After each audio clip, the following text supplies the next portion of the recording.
আমি জানি আপনাকে আর পাওয়া হবে না, কিন্তু তাতে কি? ভালোবাসা তো পাওয়ার জন্য নয়, অনুভব করার জন্য। আর আমি আপনাকে প্রতিটা মুহূর্তে অনুভব করি। আমি আজ আপনার থেকে অনেক দূরে। হয়তো আপনি আমার অস্তিত্বের খবরও রাখেন না, তবুও আমার হৃদয়ে আপনি ঠিকই আগের মতোই আছেন। সময় কেটে যাবে, বয়স বাড়বে, জীবন বদলে যাবে, কিন্তু আমার অনুভূতি, সেটার একটুও পরিবর্তন হবে না।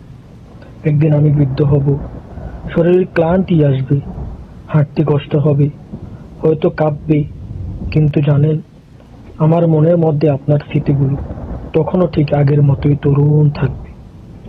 আপনার সেই হাসি, আপনার সেই কণ্ঠস্বর, আপনার চোখের গভীর মায়া কিছুই হারাবে না, বরং আরো গভীর হয়ে থাকবে। হয়তো বৃদ্ধ বয়সে কোনো এক সন্ধ্যা জানলার পাশে বসে থাকবো, বাতাসে হালকা শীতল পরশ থাকবে, আর আমি হারিয়ে যাব সেই ফিরে আসা দিনগুলোর স্মৃতিতে। মনে পড়বে আমাদের হারিয়ে যাওয়া কথাগুলো, না বলা অনুভূতিগুলো। মনে পড়বে আপনাকে পাওয়ার কি তীব্র ইচ্ছা ছিল আমার। সময় হয়তো আপনাকে আমার জীবন থেকে দূরে নিয়ে গেছে, কিন্তু হৃদয় থেকে এক মুহূর্তের জন্য সরাতে পারেনি। আপনি আছেন, থাকবেন, যতদিন আমার নিঃশ্বাস থাকবে ততদিন।